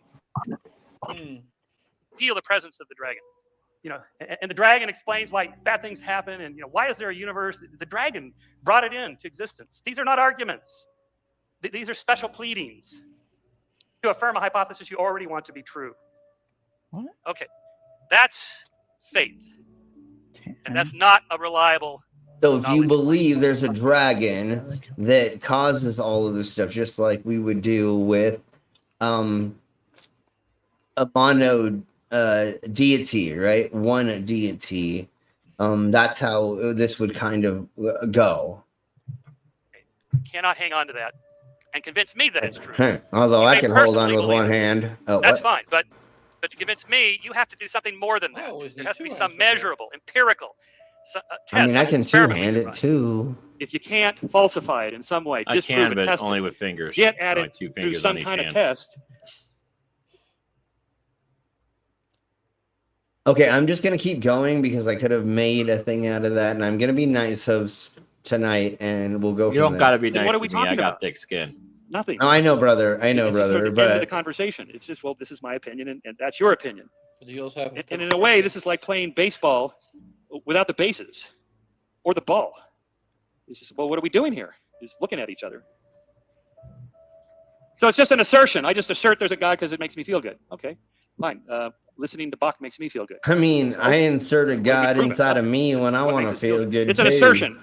And as Christopher Hitchens said, that which can be But I asserted usually call that a vibrator or a dildo. Never mind. Never mind. without Moving evidence on. can be dismissed without evidence. If someone just makes an assertion, you don't have to respond. Well, you say, what's your evidence? If they don't have any, it's like, okay, next. The ancients used to hear the thunder and see the lightning, and they wondered, what is it? It's a being, an animal, a person, a god up there named Zeus or Thor. And they thought that's what was causing. They didn't know what it was. Now we understand electricity and weather. That gap is closed, and that's what drives science. What day of the week is it today? There's nothing. The gap of Thor's the gods. Day. We have a day of the week devoted to the belief in this God who no longer exists. That gap is closed. It's gone, right? And sure, there are gaps in our current understanding, but that's what drives science. It's wonderful to find these questions, but to just irresponsibly plug it with your God. No cosmologist says, first there was nothing. None of them say that. There was no singularity. The Big Bang is Yeah, exactly, and they're going to say this again. We do not believe there was just one molecule that exploded into a gazillion more molecules. There was a collapse of everything on itself at one point in time, and that's going to happen because there's the expanse of existence, and eventually it's going to collapse on itself. So this is probably like the gazillionth time this has happened, and maybe I'm not 100% believing in this, but this may be the millionth time that we've actually had this conversation. I still don't 100% believe that every time that the universe collapses on itself and explodes and turns out that the exact same stuff happens every single time. I think small, minute things change. And so maybe you had hair. Something like this may have happened before, but I don't think it's the exact thing. I think I can choose for it to be different. And if it would, go ahead. If it would be a cycle, then every cycle would be unique, because the chance of that's what I'm saying. Of that's what humans I'm saying. Even existing, of Earth even existing in the location where it is such, like, how big is the universe? So, and but even if I get where I get the idea that Slim is putting out, and I do agree with it, though factors will change, like you're saying, because of the cycle and how random the cycle may be.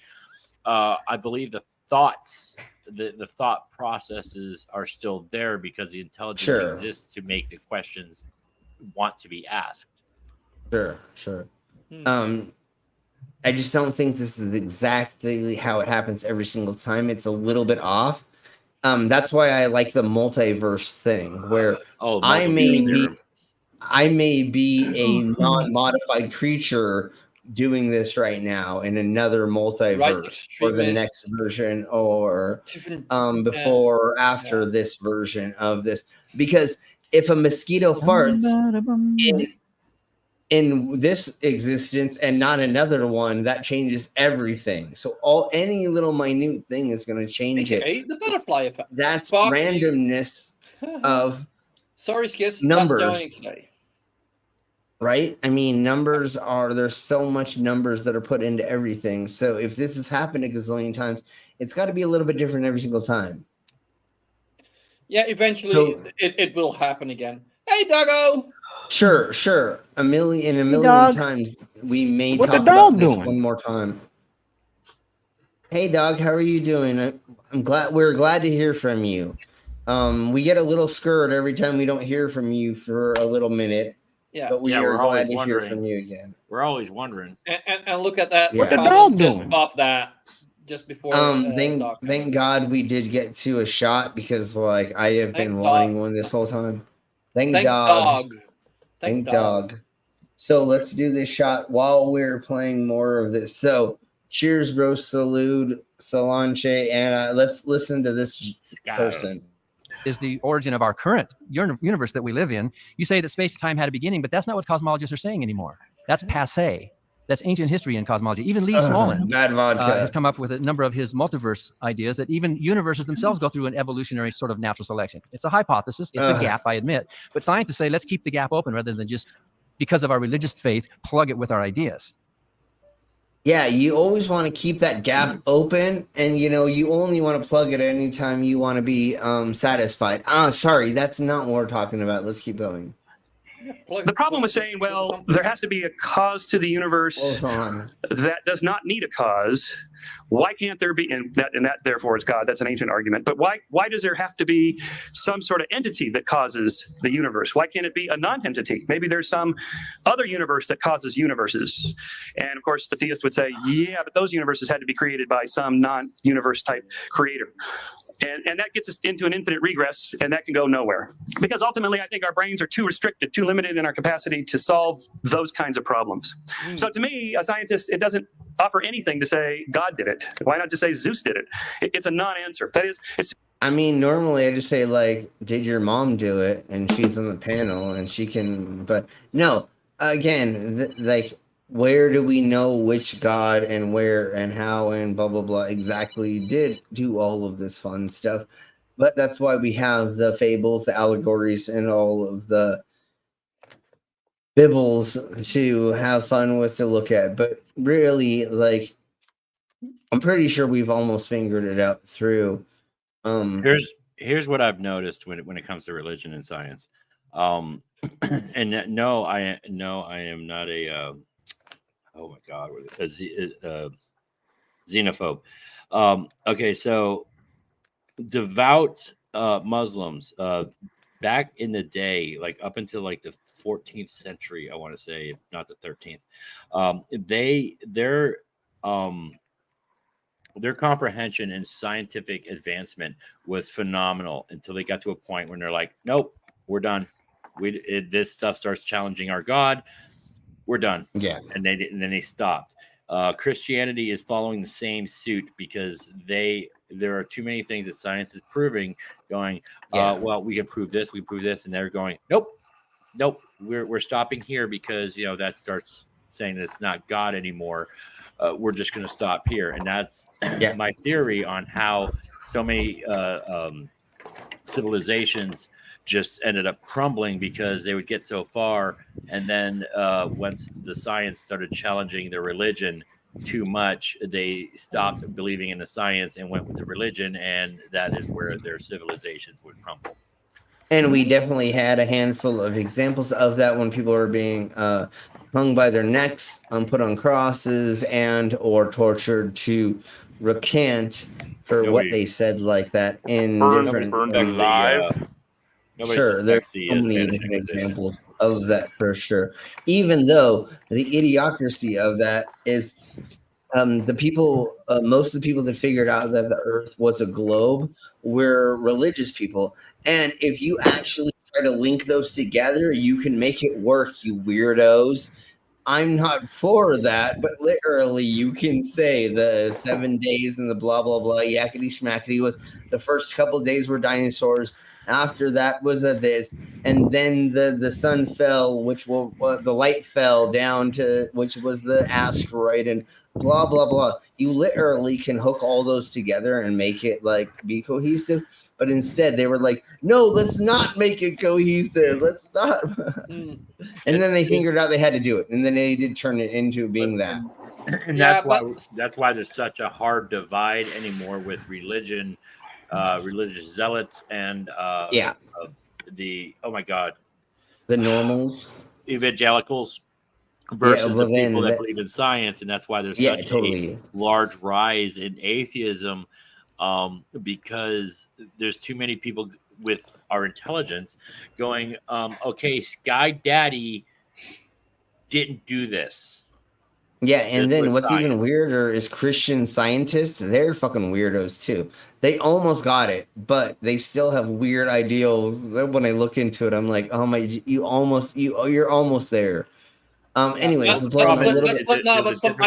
I gotta point out one little thing, because you said like, oh, the people that figured out that the world was a globe were religious. No, they said they were religious, because back then, if they said they weren't religious, they would probably be killed. No. The first person who proved the Earth is a globe was a priest in like Italy or France. He was an astronomer as well. So, but he was a priest or something, right? But his priesthood had nothing to do. Back then, oftentimes, if you were from a wealthy family and you were the second son, you were put into the church. It was just very common practice. Go to the church, or if you wanted to become a doctor or any form of like philosopher or have access to a lot of knowledge, you had the best way to get that was to go through the church, basically. Because and back then the only way to learn how to read and write was through the church. So you had to go through the church to learn how to read and write in different languages, right? Because they did it through a gazillion languages. And then it as well. Yeah. They'd be like, oh, yeah, you know how to speak English, but we're only going to teach you to write Latin. Not understand it, just write it. Like even then they were proper dicks about letting people learn the language. It's fucking hilarious. I don't remember who it was because That's I why am really Sanskrit's drunk banned by right now. But to that be fair, that Jesuit priest fair? didn't discover the Earth was a globe. They knew that they knew that a long time before that. Yeah, but it was the first person who like brought it to the zeitgeist was Right. a priest, and blah blah blah. And okay, so we have to do this in for Mango because Mama said it. To be fair. To be fair. To be fair. To be fair. To be fair. To be fair. To be fair. To be fair. To be fair. To be fair. To be fair.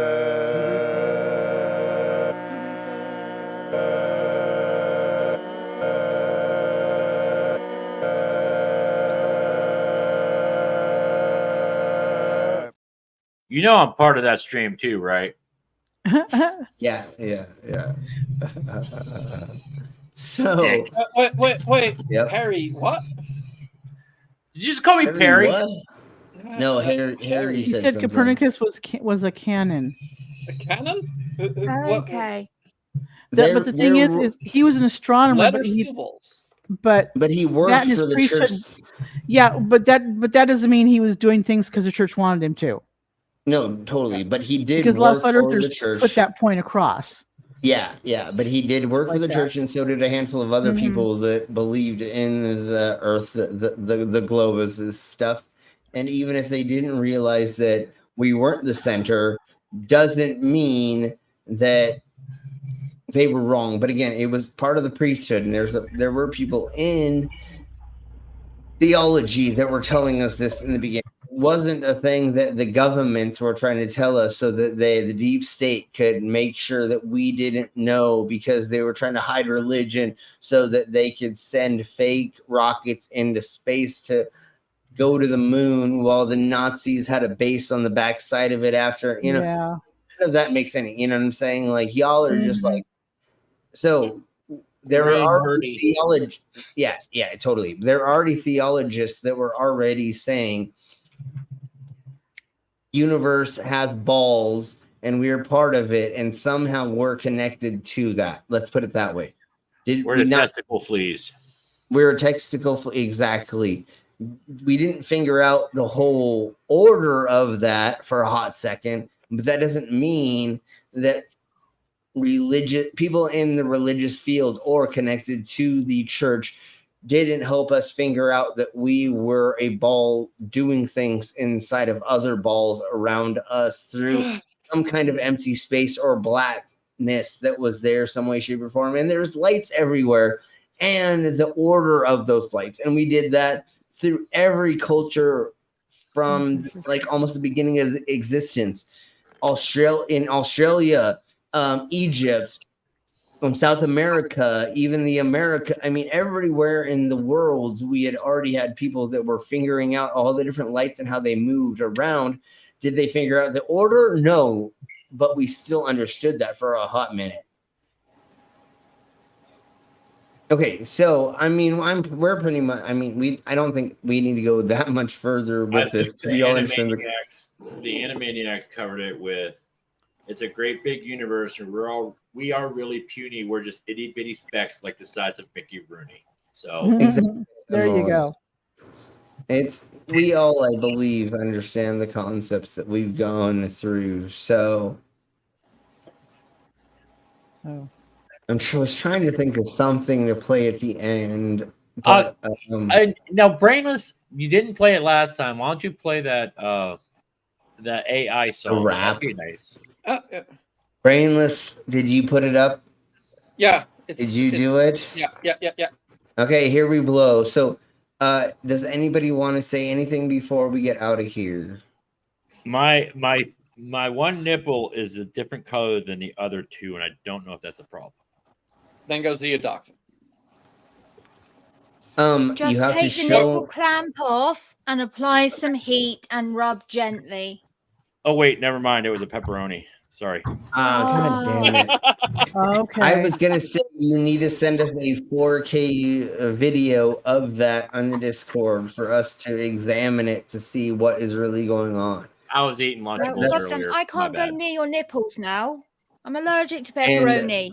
Yeah. Oh Yes. no! You can Oh watch no, I have videos. nipple but- hair like afros. So you don't want to if anybody has any STD questions or any other genital related questions, send us a 4K video of the question that you have and the area as close as possible, and we will go over that in the Discord.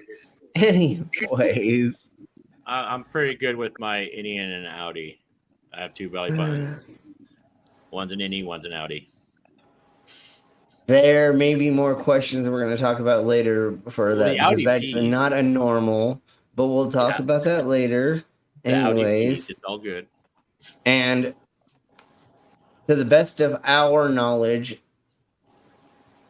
Mango is making another, we'll talk about it later, list, and we should be doing that. If we can get Cookie McSweet Tits 100 subs, she will be making she'll be coming out of retirement. And then Hick McDickerson is going to be making a channel very soon. And then somebody else is going to be making a channel very soon as well, which is the Andrew Taint kind of British thug. I don't know how to do it yet. I'm working on it, and Vila hopefully will help me hash out the best version of that accent. And we'll see. But I should be coming up. I should be having 3 new characters coming out, and if we can get Cookie to 100, she will be making her new debut, and we'll be talking about more sex and fetishes. So, anyways, we're gonna end by this. Let's play it. And here we blow, and we're getting out of here by this.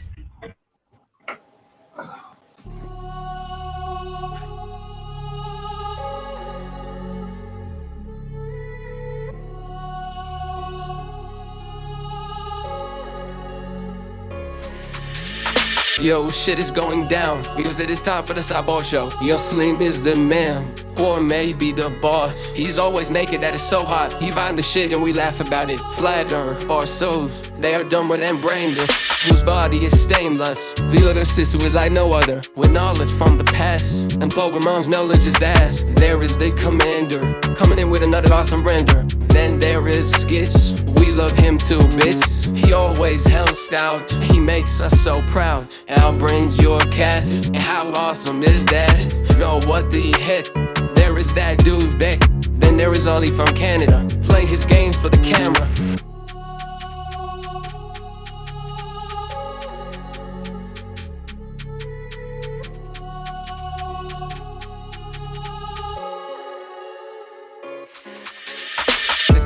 From the Netherlands, use the section to navigate your past. Our sisters in me, how and then can you be? They lost with a tongue like a snake. Don't make him mad if your bones will break. Don't forget Clubby, who is on the scene in some new. And that fool hit, he melts a gator dick. Joking about dungeons and the drone news, they all share their worldviews. Here the food is good, unlike at brunch, but it's good for dinner, brain is over for dinner lunch. Let us start this shit now, and don't even bring up a logo. All right, thank you all. Thank you, Brainless.